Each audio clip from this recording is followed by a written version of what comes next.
আকাশবাণী কলকাতা স্থানীয় সংবাদ পড়ছি দেবাঞ্জলি মণ্ডল। প্রথমে বিশেষ বিশেষ খবর।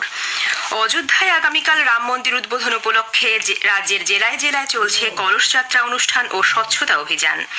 প্রান্তিক ও দরিদ্র মানুষের কাছে সব ধরনের নাগরিক পরিষেবা সুনিশ্চিত করতে ব্লক স্তরে শুরু হয়েছে সমস্যা সমাধান জনসংযোগ কর্মসূচি।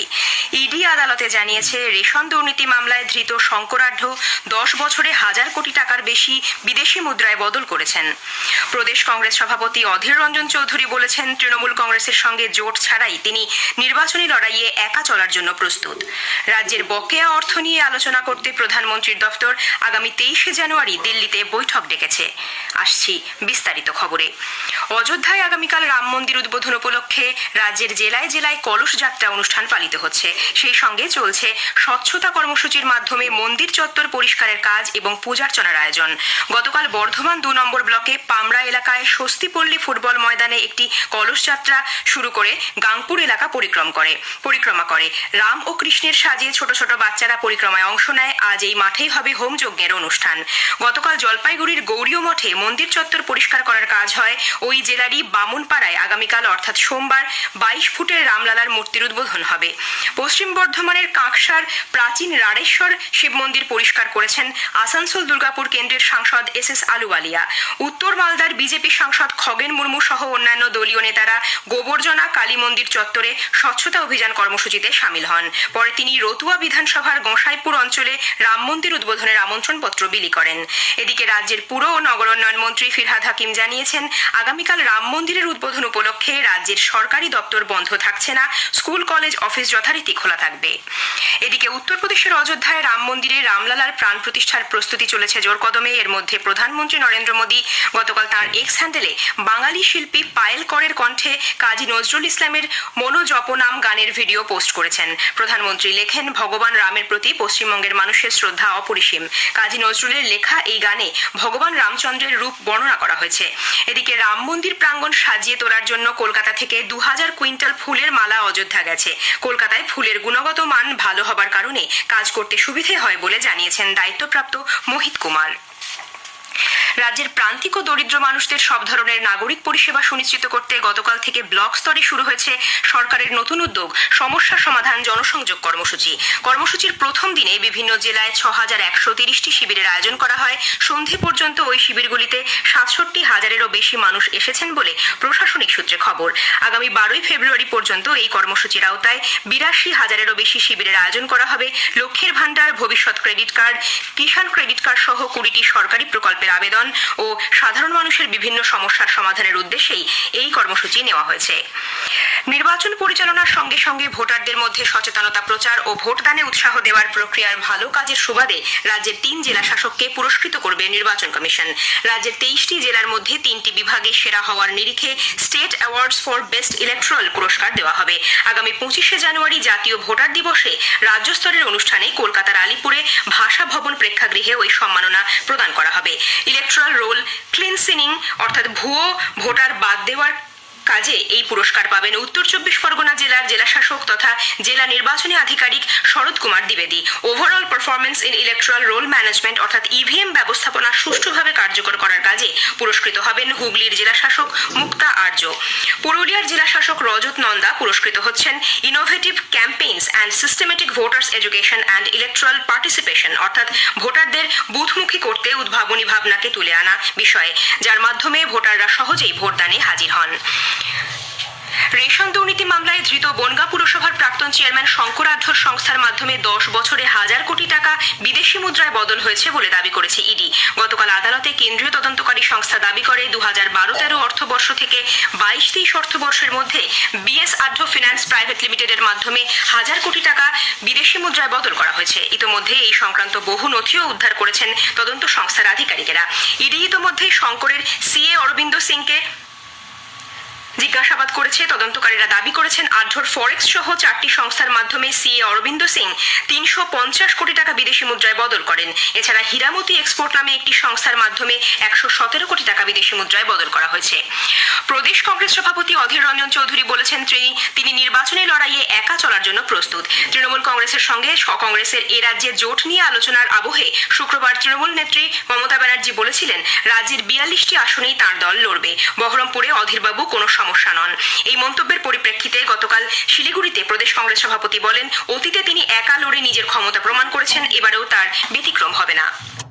আমি লড়ে জিতেছি, আমি হারিয়ে বড় হয়েছি। আমার কাছে লড়াইটা শেষ কথা। আমি কাউকে পরোয়া করি না, কাউকে পরোয়া করে রাজনীতি করি না। একবার না হাজারবার বলেছি, আবার বললাম। হুগলির ত্রিবেণীতে আগামী 11 ফেব্রুয়ারি শুরু হচ্ছে তৃতীয় ত্রিবেণী কুম্ভ মহোৎসব। কলকাতায় গতকাল এক সংযোগ অনুষ্ঠানে ত্রিবেণী কুম্ভ পরিচালনা সমিতির সম্পাদক সাধন মুখোপাধ্যায় জানিয়েছেন তিথি অনুযায়ী 13 তারিখ পুণ্য স্নান, 11 তারিখ থেকেই বাংলার চিরায়ত সাংস্কৃতিক নৃত্য ও সঙ্গীত পরিবেশন করা হবে। থাকছে গঙ্গা আরতি, ধর্মকথা পাঠের অনুষ্ঠান। রাজ্যপাল সিভি আনন্দ বোস কুম্ভে যোগ দেবেন বলেও তিনি জানান। আসবেন 2 পীঠের শঙ্করাচার্যরা। সব মিলিয়ে 15 লক্ষাধিক মানুষ এবারের উৎসবে অংশ নেবেন বলে মনে করে উদ্যোক্তারা। সাধন মুখোপাধ্যায় জানিয়েছেন আগামী ফেব্রুয়ারি মাসের 11, 12, 13 কুম্ভ মহোৎসবের আয়োজন করা হয়েছে। কালপঞ্জিকার তিথি অনুযায়ী পূর্ণ স্নান হবে 13 ফেব্রুয়ারি। উদ্বোধন পর্বে থাকবে প্রায় 300 শিল্পীর সমন্বয়ে বাংলার সাংস্কৃতিক পরিচয়, রায়বেশে, গৌরনৃত্য, মৃদঙ্গ বাদনের সম্মিলিত একটি অনুষ্ঠান, হাটে ছৌ, লীলা কীর্তন, কালী কীর্তন, পটের গান, বাউল, গৌরীয় নৃত্য সহ একাধিক অনুষ্ঠান। স্থানীয় সংবাদ শুনছেন আকাশবাণী কলকাতা কেন্দ্র থেকে। রাজ্যের বকেয়া অর্থ নিয়ে আলোচনা করতে প্রধানমন্ত্রীর দপ্তর বৈঠক ডেকেছে। আগামী 23 জানুয়ারি মঙ্গলবার দিল্লিতে এই বৈঠক হবে বলে নবান্ন সূত্রে খবর। কেন্দ্র ও রাজ্যের মধ্যে সচিব স্তরে গঠিত কমিটি বকেয়া বিষয়গুলি নিয়ে বৈঠকে বসবে। যেসব দপ্তরের বরাদ্দ আটকে রয়েছে সেগুলির সচিবদের নিয়ে তৈরি হয়েছে কমিটি। পঞ্চায়েত ও গ্রামোন্নয়ন সচিব পি উলগানাথন, স্বাস্থ্য ও পরিবার কল্যাণ দপ্তরের সচিব নারায়ণ স্বরূপ নিগম, পুর ও নগরোন্নয়ন দপ্তরের সচিব খলিল আহমেদ, শিক্ষা দপ্তরের সচিব মনীষ জৈন বৈঠকে যোগ দেবেন। রাজ্যের মোট 6টি দপ্তর প্রধানমন্ত্রীর দপ্তরে ডাকা বৈঠকে অংশ নেবে বলে জানা গেছে। সাধারণ ব্রাহ্ম সমাজের উদ্যোগে গতকাল 194তম মাঘোৎসব উদযাপন উপলক্ষে শতকণ্ঠে ব্রহ্ম সঙ্গীত পরিবেশন করা হয়। বিধান সরণিতে ব্রাহ্ম মন্দিরে সাংস্কৃতিকী কলকাতার পরিচালনায় এই অনুষ্ঠান হয়েছে। 194তম মাঘোৎসব উপলক্ষে সাধারণ ব্রাহ্ম সমাজ সঙ্গীত ও আবৃত্তি রচনা প্রতিযোগিতা, বালক বালিকা সম্মেলন, সঙ্গীত আবৃত্তি ও অঙ্কন প্রতিযোগিতা, মহিলা উৎসব, ব্রহ্ম সঙ্গীতা অনুষ্ঠান, মহর্ষি দিবস প্রভৃতি অনুষ্ঠানের আয়োজন করেছে। খড়িবাড়ির বাংলা বিহার সীমান্তের চক্করমারিতে 31টি মহিষ আটক ও 2 জনকে গ্রেফতার করা হয়েছে। পুলিশ সূত্রে খবর, উত্তরপ্রদেশ থেকে অসমে যাওয়ার পথে চক্করমারিতে বৈধ নথিপত্র না পাওয়ায় একটি কন্টেনার গাড়ি সহ 2 জনকে আটক করা হয়। ওই কন্টেনার থেকে 31টি মহিষ উদ্ধার করে খড়িবাড়ি থানার পুলিশ। ধৃতদের নাম মোহাম্মদ জাব্বার ও ভাবনা বাবু। প্রতারণার অভিযোগে কলকাতার ফুলবাগান থানার পুলিশ মিজোরামের আইজল থেকে লালন পুইয়া নামে এক ব্যবসায়ীকে গ্রেপ্তার করেছে। তাকে ট্রানজিট রিমান্ডে কলকাতা আনা হচ্ছে। জানা গিয়েছে ওই ব্যবসায়ী কলকাতার এক সাপ্লায়ারের কাছে প্রচুর টাকা মূল্যের প্রসাধনী সামগ্রী কেনার অর্ডার দেন। গোড়ার দিকে কিছু টাকা দিলেও পরে আর তিনি কোনো টাকা দেননি। সাপ্লায়ার চাপ দিলে তিনি ব্যাংকের কিছু ভুয়ো কাগজ পাঠিয়েছিলেন। নির্দিষ্ট অভিযোগের ভিত্তিতে তদন্তে নেমে ফুলবাগান থানার পুলিশ আইজলে ওই ব্যবসায়ীর অফিসে তল্লাশি চালায়, তাকেও গ্রেপ্তার করা হয়।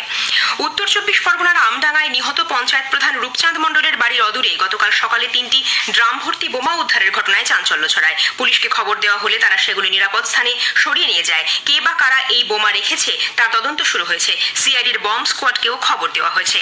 উল্লেখ্য, গত 16 নভেম্বর রাতে আমডাঙ্গার কামদেবপুর হাটের কাছে দুষ্কৃতীদের ছোড়া বোমায় নিহত হয়েছিলেন আমডাঙ্গার পঞ্চায়েত প্রধান রূপচাঁদ মণ্ডল। রঞ্জি ট্রফি ক্রিকেটে আজ ইডেন গার্ডেন্সে ছত্তিশগড়ের বিরুদ্ধে বাংলা তাদের প্রথম ইনিংসে 8 উইকেটে 381 রান নিয়ে তৃতীয় দিনের খেলা শুরু করবে। 51 রানে ক্রিজে রয়েছেন সুরজ জয়সওয়াল এবং 24 রানে ব্যাট করছেন করণ লাল।